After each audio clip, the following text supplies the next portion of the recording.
우리 정말로 예수님 한 분으로 만족하십니까? 아멘. 그냥 대답하지 마시고 정말로 예수님 한 분으로 만족하십니까? 아멘. 하박국 선지자가 뭐라 그래요? 무화과 나무가 무성하지 않고 열매도 없고 감람나무에도 송아지도 없고 우양간에 없고 밭에 소출도 없고 다 없어도 누구로 인하여 기뻐한다고요? 그렇죠. 여호와의 구원하심을 기뻐하며 나는 기뻐한다. 할렐루야.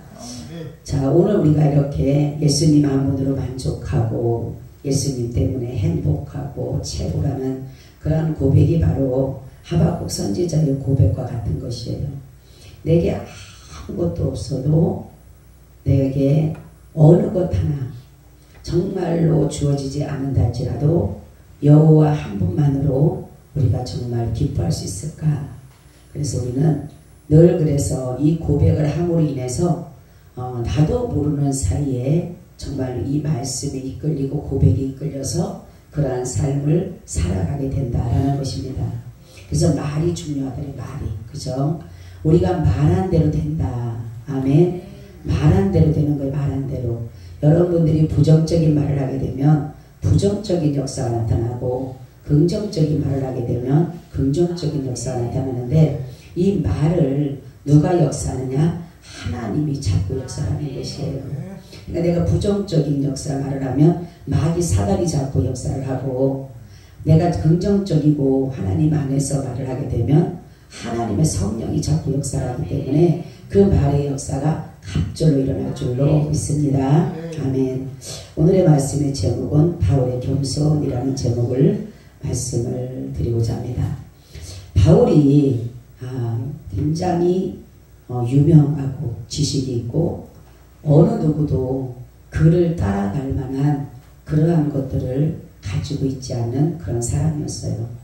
어떻게 보면 바울은 정말로 교만해도 말하면 교만이라기보다 그 사람은 정말 똑똑하고 그 사람은 남들보다 더 많은 것을 배웠고 모든 가문이나 어떠한 것을 보더라도 그 사람은 충분히 사람들 앞에 나서서 자기 어떤 우쭐거림도 있을 수가 있다는 것을 할 수가 있음에도 불구하고 바울은 여기 보니까 모든 겸손과 눈물이며 유대인의 관계를 인하여 당한 시험을 참고 주를 섬긴 것과 이렇게 우리의 삶의 목적, 우리가 나가야 될 목적을 바로 아는 사람은 교만할 수가 없어요. 아멘. 왜냐하면 우리의 목적은 그리스도를 위하는 것이고 그리스도에 의한 것이며 그리스도의 것으로 우리가 살아가기 때문에 이 목적을 상실하지 않고 잃어버리지 않게 되면은 마귀는 절대로 틈탈 수가 없어요. 그런데 우리가 이 목적을 잃어버리게 되면 이 가운데 마귀 사단은 틈타게 되는 것이에요. 그래서 정말로 그리스도가 내 안에 자리를 잡고 계셔야지만이 우리는 마귀 사단이 우리를 틈타지 못하는데 이 모든 이 교만이나 이런 것들은 사실 마귀 사단이 우리 속에다 집어넣어 주는 거예요. 그래서 겸손은 종기의 앞잡이고 교만은 패망의 앞잡이다 이렇게 말하고 있어요. 망하는 지름길은 교만입니다. 교만. 그래서 최고의 교만은 뭐냐? 자신을 위해 사는 사람이에요. 자신을 위해서. 우리 주님 앞에 지음받을 때 우리는 예수 그리스도를 위하여서 지음받았고 예수 그리스도에 의하여서 예수의 것으로 우리가 지음을 받았음에도 불구하고 이것을 잃어버리고 자기를 위해 사는 사람이 가장 교만한 사람이다 라는 것이에요. 그래서 예수님도 마태복음 4장 4절에 사람이 떡으로만 살 것이 아니요 살아계신 하나님의 말씀으로 살 것이다. 바로 창조의 목적을 우리에게 말씀했어요. 인간은 사람의 떡으로 살 수만은 없어요. 그죠? 우리가 떡을 배불리 먹고 물을 마음껏 마신다라고 해서 우리는 풍족하거나 만족할 수가 없어요. 그죠? 이러한 그러니까 짐승이나 이런 것들은 먹고 마시는 것만 배불리 해주면 되는 거예요. 그죠? 먹는 거 주면 되는 거예요. 어쨌든 배만 부르면 되고 먹는 것만 주면은 그 모든 짐승들은 만족할 수밖에 없어요. 그렇지만 사람들은 이것으로 만족할 수가 없는 것이에요. 왜요? 우리 안에 영이 있기 때문에. 그죠? 이 영은 반드시 뭐예요? 하나님의 말씀을 먹어야 돼요. 아멘. 하나님의 말씀을 먹지 않으면 이것이 뭐가 돼요? 기갈이 되게 되고 공허하게 되고 허전하게 되고 말로 할 수 없는 괴로움이 오게 된다라는 것이에요. 그러니까 우리가 배가 고프면 의식주를 밥을 먹고 양말로 물을 마시듯이 우리 영도 날마다 말씀으로써 이것을 이어가야 되는 것이에요. 근데 사람들은 의식주, 밥은 먹고 물은 마시고 배고프다고 해서 밥은 먹고 물은 마시지만 같이 난다고 물은 마시지만은 그렇지만은 하나님의 말씀에 기갈이 되어지고 하나님의 말씀이 내 안에서 없다는 사실조차도 모르고 사는 것은 그 영혼은 죽은 영혼인 것이죠. 죽은 영혼이나 아니면은 병든 영혼인 것이죠. 우리는 하나님이 우리에게 주신 창조의 목적을 항상 잃어버려서는 안 되는 것이에요. 그래서 우리의 다른 신앙은 예수 그리스도를 기쁘게 하는 일이야. 그죠? 우리 예수님의 기쁨에 조만 돼. 기쁨 조만 되면 돼. 아멘. 신부는 신랑을 기쁘게 하면 돼요. 그죠? 그리고 자녀는 부모를 기쁘게만 하면 돼. 그러니까 이러한 관계 형성이 잘 이루어져야 되는데 교만은 뭐냐면은 자기가 기쁨을 모든 것들을 얻으려고 하고 자기가 모든 영광을 취하려고 한다는 것이에요. 저 여러분 정말로 여러분들의 생명보다 예수님을 사랑하시나요? 네. 우리 장로님 생명보다 예수님 사랑하시나요? 목이 마예요? 우리는 정말로 나의 생명보다 예수님을 사랑해야 돼요. 나의 자녀보다 여러분 예수님 사랑하시나요? 예? 아멘. 네. 그 물질보다 예수님 사랑하시나요? 아멘.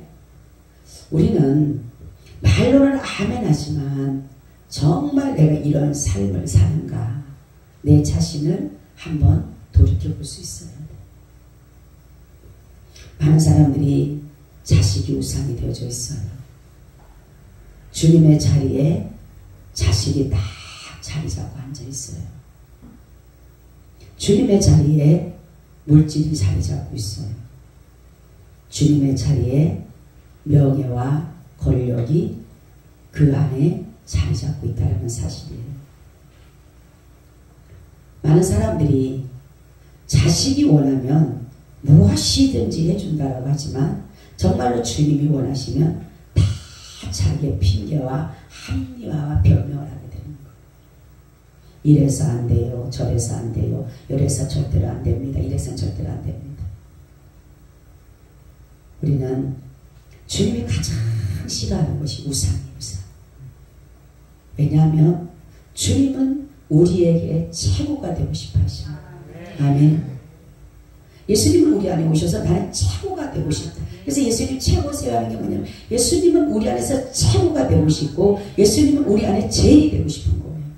그리고 제일 먼저가 되고 싶은 거예요. 아멘. 그런데 우리는 뭡니까?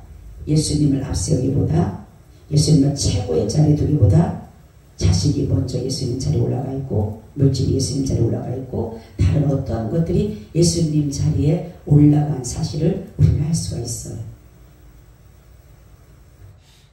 우리 주님은 1등을 좋아하셔요.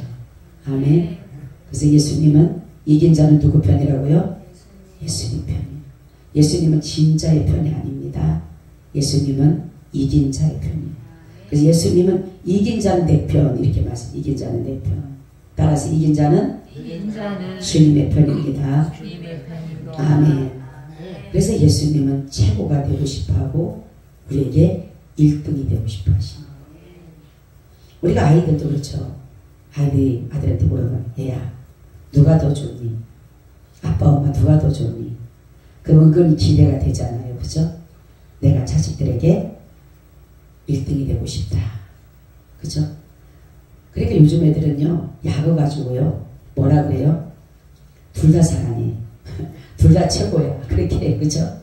옛날에는 정확하게, 엄마, 그럼 아빠, 이러는데 요즘 애들은 야구 가지고요, 그러지가 않아요. 엄마도 사랑하고, 아빠도 사랑해요. 근데 그 말이 쉽지가 않는데, 그 안에는 그 바른 아이들이 이 지혜가 놀아서 이제는 부모의 마음이 섭섭해할까봐 그렇게 말을 하지만 이미 그 안에는 최고가 있어요. 엄마가 최고든 아빠가 최고든 먼저가 있습니다. 그런데도 그렇게 말을 안 하는 것 뿐이지. 아이들이 눈치가 없고 그런 아이들은 정확하게 얘기해. 엄마 아니면 아빠 이러면은 그 받지 못한 1등을 받지 못한 호응을 받지 못한 부모는 속이 상하는 거예요. 그러면 뭐라 그러는데 다음부터 너 사주는가 봐라. 내가 너 이거 해주는가 봐라. 막 얘기를 해요. 아니 엄마도 좋아. 엄마도 좋아. 엄마도 좋아. 이렇게 말을 하잖아요. 우리는 예수님도 마찬가지예요. 두 번째 되기를 싫어하셔요. 우리 안에 늘 그분이 1등을 원하시고 최고가 되기를 원하신다는 사실을 알아주셔야 돼요. 왜냐하면 그분이 우리에게 그렇게 하셨어요. 그죠?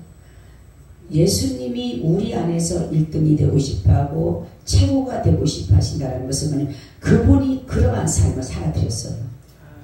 그래서 정말로 로마서 5장 8절, 5절부터 8절은 이 말씀 굉장한 말씀인데 여러분, 전 이 말씀을 볼 때마다 마음에 큰 찔림이 있으면서 어떻게 이렇게 할 수 있을까라는 생각을 해요. 소망이 부끄럽게 아니하면 우리에게 주신 성령으로 말미암아 하나님의 사랑이 우리 마음에 부어받으니 우리가 아직 연약할 때 기약대로 그리스도께서 경건치 않는 자를 위하여 죽으셨도다. 의인을 위하여 죽는 자는 쉽지 않고 선을 위하여 용감히 죽는 자가 오기거니와 우리가 아직 죄인 되었을 때 그리스도께서 우리를 위하여 죽으심으로 하나님께서 우리에 대한 자기의 사랑을 확증하셨느니라. 아멘. 아직 죄인 되었을 때에 그리스도께서 우리를 위해서 죽으셨다. 이게 하나님의 사랑이에요. 그렇기 때문에 예수님은 죄인을 위해서 죽으셨기 때문에 그리고 자신의 그 모든 것들을 저와 여러분들에게 주셨기 때문에 바로 예수님은 우리 안에 최고가 되고 싶어 하셔요. 어떤 사람 그렇죠? 아이고 하나님이니까 하셨겠지. 하나님이니까 십자가를 지셨겠지. 아니요. 예수님이 십자가를 지셨을 때는 철저한 완전한 인간이셨어요. 그래서 겟세마네 동산에서 기도하시잖아. 제자들과 같이 데리고 올라갑니다. 그들에게 뭐가 의지할 것 있다고 뭐라고 합니까? 너희는 여기 머물러 나와 함께 깨어 있으라. 참 내 그 외로움, 정말로 그 외로움 속에, 고독 속에, 고통 속에, 괴로움 속에 누가 옆에만 있어줘도, 그죠? 아무 말을 하지 않아도 내 옆에만 있어줘도 힘이 되듯이 예수님도 이 제자들이 데리고 올라간 이유는 바로 그런 거예요. 그러니까 완전한 육체시고 완전한 하나님, 정말로 인간이시기 때문에 이들에게 너희는 여기 머물러 나와 함께 있어. 다 옆에 있어줘. 그죠? 얼마나 이 십자가의 그 고통과 십자가의 그 무시무시한 것을 아셨기 때문에 예수님 얼마나 괴로우면은 뭐라고 하면 내가 고민했다. 그리고 제자들이 타는 걸 보고 자는 걸 보고 슬퍼하셨다. 여러분, 바로 예수님께서 이렇게 우리를 자신이 우리에게서 최고의 것들을 다 주셨기 때문에 우리도 그분을 위해서 최고의 것으로 내어드려야 된다는 거죠.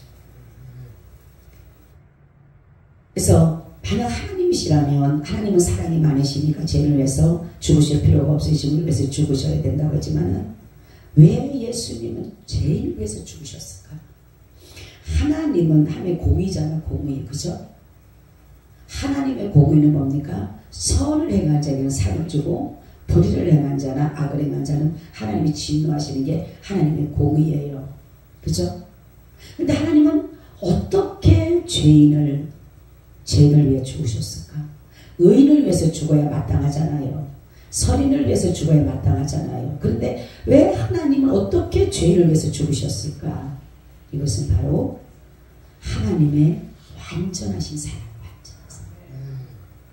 완전한 사랑이시기 때문에 하나님은 의인을 위해서 죽은 것이 아니라 선인을 위해서 죽은 것이 아니라 죄인을 위해서 죽으신 것이. 우리는 이해가 안 가죠. 예수님께서도 바리새인 집에, 세리 집에 들어갔을 때에 사람들이 뭐라고 합니까? 죄인 집에 들어갔다 이렇게 말하잖아요. 그죠? 그런 것들이 다 뭡니까? 하나님께서 보내시는 자라는 것을 엄밀히 우리에게 내포하고 있는 것이에요. 죄인을 찾아오셨다는 것. 세리들을 찾아가고 이러한 사람들로부터 멸시, 천대 받는 그들을 찾아간 그 이유는 바로 하나님의 완전하신 사랑이에요. 가늠한 여자, 부정한 여자, 그쵸? 탈취하고 도색하는 그런 사람들까지도 예수님은 찾아오셨어요. 살인자들에게도 예수님은 찾아오셨어요. 그러니까 어떻게 보면은 하나님이라는 분이 어떻게 저렇게 할 수 있을까? 그런데 예수님 말씀하시는 것은 뭐냐면은 죄인을 회개시켜서 구원하시기 위해서 오신 것이다. 아멘. 죄인을 회개시키러 오신, 회개시키러. 죄인을 징계하고 질책하고 꼬지르고 죄인을 정말로 망하게 하고 진노하려고 온 것이 아니라 죄인을 불러서 회개시키러 왔어요. 회개시키러. 바로 예수님께서 의인을 위해 죽으시고 선인을 위해서 죽으셨다면 하나님 앞에 설 자는 한 사람도 없어요. 그렇죠? 그래서 로마서의 오직 의인은 믿음으로 말미암아 살리라. 바울의 신앙은 천국이었기 때문에 바울은 어떤 상황 속에서도 자기의 생명까지도 내어줄 수가 있었다는 거죠. 오늘 본문 말씀 보니까 22절 24절 보라 이제 나는 심령의 매임을 받아 예루살렘으로 가는데 저기서 무슨 일을 만나는지 알지 못하노라. 오직 성령이 각성에서 내게 증거하여 결박과 환난의 날을 기다린다 하시나 나의 달려갈 길과 주에서께 받은 사명 곧 하나님의 은혜의 복음 전하는 일을 마치려면은 나의 생명을 조금도 귀한 것으로 여기지 아니하노라. 아멘. 자기가 예루살렘 올라가면 죽어요. 그죠? 성령님이 이미나 그렇게 말씀을 하셨어요. 너는 거기 가면은 죽는 것이다. 그렇게 되면 어떻게 합니까? 예루살렘 올라가지 말아야 되잖아. 다른 길로 가야 되잖아. 그런데도 사도 바울은 오순절을 날에 이르게 하기 위해서 자기 생명을 버리고라도 거기를 가는 거예요. 그래서 결국은 거기에서 잡혀서 목사를 하다가 나중에는 로마 감옥, 말로 할 수 없는 그 참수형으로 죽임을 당하는 그러한 일을 보게 되는 것입니다. 그러면서 바울은 마지막 얘기를 하기를 내가 이렇게 복음을 전하다가 사무엘도 그렇게 말을 했어요. 내가 니네 것을 어찌 취한 적이 있냐, 뺏은 적이 있냐? 아니 없다. 마찬가지로 바울도 자기가 이제 살아오면서 주님 앞에 이제 갈 날이 얼마 안 남았으니까 이제는 어떻게 보면 해결을 해야 되는 거예요. 그래서 뭐라고 합니까? 내가 혹시라도 아무의 은이나 금이나 의복을 탐했는가? 그죠? 그렇기 때문에 자기는 이러한 은, 금 이런 것들로 이 바울은 이미나 그 선을 넘어섰기 때문에 바울은 뭐냐면 그래서 자기가 돈을 벌어서 뭡니까? 사례비를 받으려고 하는 보다는 성교비를 다 받아서 선교를 하는 사람. 그리고 자기가 써야 될 것은 자기가 벌어서 쓰는 그러한 일을 하였기 때문에 자기는 어느 누구도 탈취하지도 않고 거짓으로 뺏은 적도 없다는 것을 이렇게 말하고 있어요. 바울이 이렇게 자신이 이러한 것에 꺼리낌이 없다는 것을 그렇게 고백하는 것을 볼 수가 있습니다. 사도도 그렇죠. 내가 남의 것을 토색하였으면 4배나 갚겠습니다. 그죠? 우리는 신앙생활을 할 때 우리에게 이러한 어떠한 법이 걸리게 되게 되면 참 시험 들게 딱 좋아요. 제가 그때도 여기서 설교를 했지만은 도적질 하지 마라 그렇게 했으니까 그 사람이 저한테 오더니만에 목사님 내가 무슨 도적질을 했냐 그러냐고 막 따지는 거 저한테. 그래서 내가 아니 성도님이 도적질을 했는지 뭔지 내가 알아요. 하나님이 우리에게 도적질 하지 말라고 하니까 그 말씀을 그냥 전한 것 뿐입니다니까 막 뭐라고 하면서 내가 밖에 내놓은 거를 그거를 그냥 훔쳐온 게 아니라 사람들이 버리는 걸 줄 알고 주워온 건데 남자 도적질 했다 그랬다고. 그래서 그런 일이 있으셨어요. 저는 모르죠. 그렇지만 성경이 도적질 하지 말라 그랬다 그랬어요. 또 거짓말 하지 말라 그러면은 또 내가 무슨 거짓말 하냐고 또 대답 드려요 사람들이. 그러니까 이러한 것들이 자꾸만 있다 보면 걸리게 되는 거예요. 걸리게 되는 거예요. 술 마시는 사람은 하나님 앞에 술 취하지 마세요. 술 마시지 마세요. 그냥 또 술에 대해서 시험을 내게 되는 거예요. 왜 나를 보고 술만 마시는가. 그 바람 피는 사람들은 외도하지 말라고 그러고 가늠하지 말라고 또 거기에 걸리고. 그죠? 하나님 앞에는 우리가 안 걸릴 수는 없지만 걸릴 때 어떻게 하면 돼? 회개하면 돼. 회개. 할렐루야. 회개하면 돼. 가늠한 사람들은 가늠한 여인을 생각하면서 하나님 앞에 회개하면 되는 것이고 도적질하는 사람들은 도적질에 대해서 탈취하고 남의 걸 뺏은 사람 생각하면 사교를 생각하면서 회개하면 되는 것이고 아멘. 그러면 되는 것이지. 그리고 살인자를 보면 그 한강도가 구원받은 것처럼 그때 또 회개하면 되는 것이고 회개를 하면 되는 것인데 회개를 하지 못하고 자꾸만 뭡니까? 거부하고 꺼리키는 거. 아유 목사님은 나한테 배받아 치면 설교만 한다고. 여러분 목사는 치다기보다가 그 말을 듣고 깨닫고 우리는 뭐라 그래요? 거울로 보는 것처럼 우리의 얼굴을 봤을 때 거울에 뭐가 묻으면 닦아야 되잖아. 그런 것처럼 말씀이 이렇게 내게 딱 닿고 되면 시험에 들기보다는 그 말씀을 내가 받아서 회개하면 돼요. 하나님 죄송합니다. 제가 이런 마음을 가졌네요. 그 옛날에 그래 누가 그러면 뭐 설교만 하면 목사님 다 그런 줄 어떻게 알았어요? 왜 목사님 누가 얘기했어요? 얘기 안 했어요. 성경에 그렇게 말씀을 하니까 미워하면 안 된다. 미워하면 살인이다니까. 내가 미워하는 거에 대해서 뭐 또 따지고 아주 보통 아니에요. 근데 우리는 그러한 소리를 들으면 나한테 말한다라고 생각이 들면 하나님 감사합니다.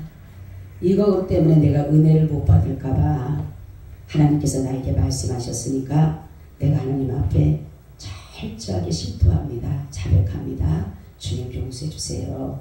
라고 하면 우리 성경에만 보면 그랬잖아요. 우리에게 죄 지은 자를 사하여 준 것 같이 우리 죄를 사하여 주옵시고 이렇게 말하고 있어요. 우리는 사도 바울이 이렇게 자기가 이제 얼마 남지 않는 복음을 전하는 시간이 얼마 남지 않다가 보니까 막 굉장히 빨리 움직입니다. 그죠? 계속 전도 여행을 빨리빨리 움직이는 것이에요. 더 많은 곳에다가 복음을 심고 싶었던 것. 그리고 바울이 말하기를 이러한 모든 것들을 나의 달려갈 길과 주에서게 받은 사명 곧 하나님의 은혜 복음을 증거하는 일은 마치려면 나의 생명을 조금 더 귀한 것으로 여기자. 그렇죠? 이 생명 하나인데도 불구하고 복음을 위해서 우리가 무엇을 위해서 내 생명을 바쳐야 되는가 하면 복음을 위해서 바칠 수가 있어야 되는 거예요. 내 힘으로는 안 돼요. 그렇죠? 내 힘으로는 할 것 같지만 여러분 시방 칼이 와가지고 나를 죽이려고 내 목에 갖다 대는데 죽을 수 있을까요? 내 의지대로는 안 돼요.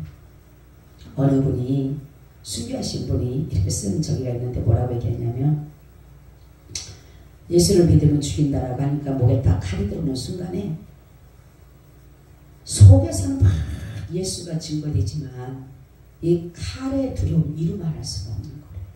그런데 이 칼의 두려움 때문에 내가 정말 부인을 해버리면 이 안에 계시는 성령님께서 그 마음에 불러일으키는 그것이 더 강하기 때문에 부인할 수가 없었더라.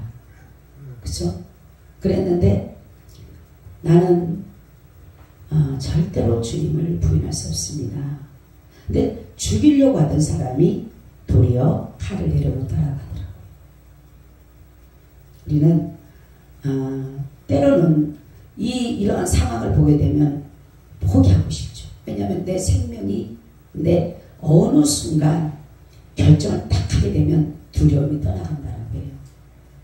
고통도 떠나가게 되고 그래서 저 순교는 내 힘으로 하는 게 아니라 성령님이 주신 힘으로 한다라고 해요.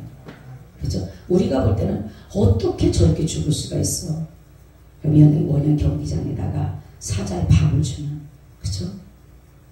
그런 일이 있었죠. 며칠 동안 사자를 굶겨가지고 사람들을 갖다가 주고 그 디모데에 보면은 거기도 나오는데 그 얼마나 뭐예요? 네론가요? 그 사람이 얼마나 수많은 사람들을 그 기독교인들을 죽일 때 그 불을 피우잖아. 불을 피울 때 기독교인들 시체를 가지고 불을 피웠다는 거. 그리고 얼마나 피가 난지한지 거리마다 그냥 바닥이 다 빨갛대요. 빨갛어. 수많은 사람들을 기독교인들을 죽일 거예요. 모함을 해서. 근데 우리는 이런 것들을 보면서 정말로 내 생명을 예수를 위해서 버릴 수 있을까? 조금만이라도 버리지 못하고 그냥 버린다고 말은 하지만 무섭이 다가오거나 내 생명 아니 조금만 문제만 있어도 우리가 작년 같은 경우는 코로나 있을 때 그랬죠. 직장에서 예수 믿는다라고 하면은 직장에 딸이 자른 사람들이 수없이 많았대요. 내가 나 안 믿는다고 나 이제 안 믿을 거라고 난 직장 달라고. 근데 한 분이 이제 간절하게 나왔더라고요. 그분은 직장이 참 괜찮은 데인데 갔더니만에 당신 교회 갔다 오면 그렇죠. 주일날에 교회 갔다 내일부터 나오지 말라 그러더래요. 그래서 알았다고. 그러고 나서 이제 하나님 앞에 기도하는데 하나님이 더 좋은 직장으로 열어가셨더라. 그렇게 말을 하더라고요. 순간순간 우리는요 여러 가지 시험이 있어요. 그래서 여러분 어떠한 상황 속에는 절대로 죄를 짓지 마시기를 바랍니다. 그리고 하나님 앞에 정직해요. 정직해. 하나님은 때로는 우리의 마음을 달아보시기 위해서 순간 이렇게 또 했다 저렇게 됐다. 그럴 때 죄를 짓지 말라는 거. 그럴 때 하나님 앞에 속이지 말라는 거. 바로 우리는 정말로 이 사도 바울이 복음을 전하기 위해서 예수를 전하기 위해서 자기의 생명을 버렸어요. 그 사람도 그렇고 예수님도 그렇고 하나님의 뜻을 따라서 하시기 위해서 죽으셨지만 그러니까 우리가 볼 때는 사람들의 죽임이 개죽음과 똑같잖아요. 그렇죠? 특히 예수님은 죄인을 위해서 죽으셨기 때문에 이거는 이루만 하나님의 저주를 받아 죽은 분이에요. 예수님. 그 사람들이 신성모독이라고 하면서 예수님을 그 십자가에 하나님의 저주를 받은 나무 아래 죽은 사람은 하나님의 저주를 받았다면 저는 예수님을 십자가에 죽인 것은 바로 하나님의 저주를 받았다. 하나님의 저주를 받았다라고 하면서 유대인들과 장로들과 대제사장들과 서기관들과 막 이런 사람들이 막 하나님의 저주를 받은 하나님 앞에 저기 하나님을 욕되게 했고 하나님의 신성모독했기 때문에 우리가 저 사람을 간접 목 달았습니다. 이렇게 막 할 때 예수님 마음. 그 사람들이 볼 때는 뭐라고 합니까? 개죽음이고 개죽음. 그리고 하나님의 저주를 받으면 얼마나 저주받은 죽음입니까? 그런데 예수님은 우리가 볼 때는 그 정말로 사람들의 눈을 보면 결혼도 못했죠. 진짜로 어느 인자는 머리 둘 곳이 없을 정도의 아주 가난하신 분이었어요. 그런 분이었고, 그랬는데도 죽을 때는 그 장로들, 서기관 이런 사람들로부터 질질 끌려가지고 가서 목을 바치고 생명을 바치고 그 정말로 집장에 죽을 때에 사람들이 얼마나 희롱합니까? 남은 구원하면서 지는 구원 못하냐고. 여러분, 마찬가지예요. 사도 바울도 정말로 육적으로만 살았다면 이렇게 안 죽어도 되잖아요. 그죠? 사도 바울은 몇 번 죽을 고비를 넘기잖아요. 그런데 결국은 하나님의 뜻을 따라서 자기의 생명을 버리는, 우리는 여러분 그런 거예요. 제가 옛날에 전도할 때 하나님 모텔을 전도하고 싶은 마음이 강하게 들었어요. 그때 우리 교회가 모텔이 굉장히 많은데 교회가 있었어요. 처음에 세워진 교회가. 그래서 항상 기도하게, 하나님 저 모텔을 전도하게 해주세요 라고 기도했어요. 하나님. 근데 갑자기 내 속에 들려오는 음성이 뭐라고 하냐면, 얘야 네가 저 모텔을 전도하려면 너는 죽음을 각오해야 된다. 음성이 들리는 거예요. 아이고, 그러니까 갑자기 겁이 나는 거예요. 그래서 모텔을 전도하려면 내 생명을 바쳐. 그러면 내가 만약에 모텔을 전도하다가 예를 들어서 죽었어. 그러면 사람들이 내 죽음을 가지고 뭐라 할까? 믿는 사람들은 미련하시 지혜롭지 못해서 거기 전도하다 죽었다 할 것이고, 안 믿는 사람은 그걸 뭐라고 거기다 가서 전도를 했다고 할까? 이 두 마디 사람들의 비방소리가 나한테 꽂히기 시작하는 거예요. 그러니까 두려운 거예요. 그래서 마음은 가고 싶은데 발이 떨어지질 않는 거예요, 진짜. 그래서 내가 이 죽음을 이제 개죽음이구나 이렇게 되면은, 그래 그러고 있는데 내가 처음에는 못 가겠더라고요. 무서워가지고 개죽음이라고 할 것 같아서 안 갔는데, 계속 기도를 하면서 제가 딱 단정을 주고, 그래 내가 죽더라도 가자. 죽더라도 가자. 그래 사람들이 볼 때는 개죽음이라고 할 것이고, 사람들이 볼 때는 지혜롭지 못한다 할지라도 하나님이 그 죽음을 기뻐하신다라면 가자. 그런 마음을 딱 정했어요. 그러고 있는데 어떤 분이 우두만에 얘기를 하는 거예요. 내가 하나님 앞에 이런 기도를 하니까 이런 마음을 주시는데 내가 이렇게 가서 전도를 하려고 한다니까 하는 말이, 사실 자기네 오빠가 거기 모텔을 한대요. 다 깡패를 끼고 있다 하더라고. 근데 하나님은요, 또 가려고 하니까 마음을 딱 정하니까 또 못 가게 하시는. 그래서 내가 하나님은 때로는 마음만 받아낼 때가 있으시더라고. 그래서 저도 막 가려고 이제는, 그래서 그래요. 그래도 거기가 어디냐고, 내가 거기부터 가겠다고 그랬어요. 그랬더니 그분이 거기는 가도 우리 언니 오빠가 가는데 가도 안 됐다는 거예요. 그러니까 가자, 뭐 집사님 앞세워서 가면 될 거 아니냐, 안 된다. 그래서 못 갔는데 마음을 딱 정하면 그때부터는 하나님이 일하셔요. 우리는 내 생명을, 그래서 저는 가끔씩 내가 생명을 한번 그렇게 내어놔 봐요. 진짜 내가 이번에 코로나 때도 그래 생명을 내어놓아보자. 그리고 그때도 한번 그랬고 따를 때도 한번 그런 적이 있어요. 생명을 한번 진짜로 내 실질적인 생명을 생각해서 내어놔봐야 돼. 우리는 바로 주님이, 사도 바울이, 바로 믿음의 선진들이 그렇게 살았어요. 근데 우리는 지금 너무나 예수님 믿는 것을 그냥 뭐랄까 모양이 모양, 그죠? 진정으로 예수 그리스도를 위해서 희생할 수 있느냐? 없어요. 우리는 예수님 앞에 철저하게 희생을 해야 돼. 믿음의 선진들을 왜 여기다가 기록을 했느냐? 너희도 이렇게 살아가는 거야. 그런데 우리는 얼마나 잘 빠져나갑니까? 우리는 희생하는 거 싫어하고, 봉사하는 거 싫어하고, 헌신하는 거 싫어하고, 일하는 거 싫어하고, 아주 잘 빠져나가요. 아주 미꾸라지처럼 잘 빠져나가요. 그냥 칭찬받고 존경받고 이름 나고 명예 얻고 권력 얻고 돈 생기는 데는 다 우리 갖다 내미는데 정말로 어렵고 힘들고 고통스럽고 괴로운 곳에는 다 빠져. 하나님 앞에 우리는 이들이 이렇게 사는 것을 본을 보여준 것은 너희도 이렇게 살면 우리가 있잖아. 나도 바울처럼 됐으면 좋겠다. 나도 누구처럼 되면 좋겠다. 말들은 하잖아. 근데 그들의 삶을 내가 살아드려야 되거든요. 그죠?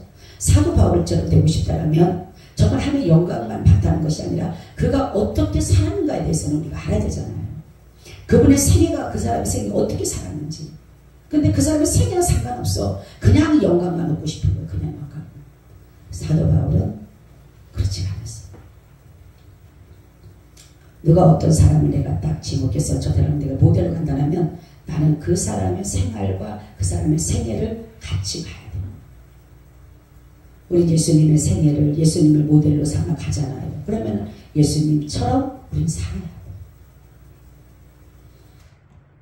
예수님이 오셔서 하신 일이 무엇인지를 그분이 어떤 삶을 살았는지를 예수님은 죄인을 위해서 오셨고 가난한 자를 위해서 오셨고 병든 사람을 위해서 오셨고 소외당한 사람을 위해서 오셨잖아. 그런데 우리는 뭡니까? 병들고 소외당하고 가난하고 이런 사람들은 다 대쳐놓고 유명하고 지식이 있고 똑똑하고 그런 사람들에게만 달려가려고 하는 아니. 주님 앞에 우리는 내 자신을 정말로 진실하게 가져서 주님은 다 중심을 보시고 어떤 마음을 가지고 있는지 어떤 생각을 하고 있는지 그죠? 제가 이번 주 기도원 갔는데 제가 그랬잖아요. 저는 예수님 얼굴을 전체적으로 봤다. 이번에 다른 때는 코만 봤는데 이번에는 얼굴을 전체적으로 봤어요. 갑자기 코가 보이면서 눈이 보이고 입이 보였어요. 그렇게 인자할 수가 없어요. 정말로 세상에서 그 인자한 모습은 찾아볼 수가 없고 너무나도 인자한 모습이었어요. 그 모습을 하시면서 저희 하시는 말씀이 나는 너의 키다 이렇게 해서 키. 할렐루야. 나는 너의 키다. 모든 문제를 풀 수 있는 게 키예요. 키. 그죠? 우리는 하늘의 비밀을 여는 키가 있어야 돼요. 바로 예수예요. 예수. 할렐루야.